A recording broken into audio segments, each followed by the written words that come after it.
Padala sa box. Balik bayan box ng mga OFW. Ano teka, busy siya. Ayan. O, diba?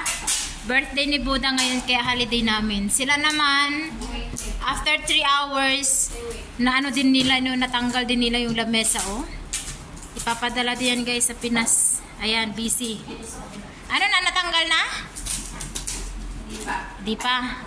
O, sige lang. Konting push na lang guys. Kaya ate ito sa Mindanao. Oh, Mindanao. Sa akin naman sa Iloilo City. Oh, di ba ang lalaki?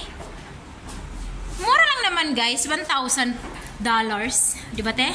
$1,000 lang naman padala ng box sa Pinas. Tapos yung laman, 20,000 pesos. 20,000 pesos yung laman ng box namin. Ayan oh. Can you imagine ta ganyan? Ayan.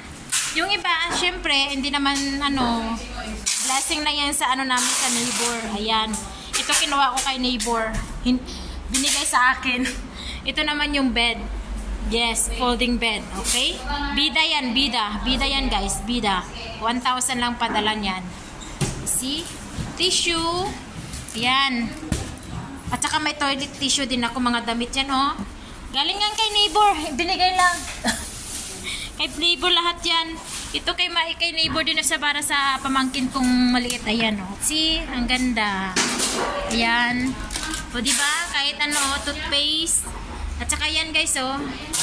Nag-sale kasi dito, kaya naparami ako ng bill. At saka ito, pangkuskus ng mga kaldero. Mura lang din dito. Ayan. Ayan, magsawa sila. Ayan. Pangpasta nila, whatever. Ayan, chocolate.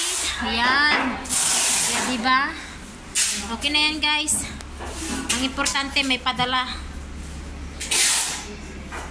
Yeah guys, thanks for watching. Bye bye. Mua mua chup chup.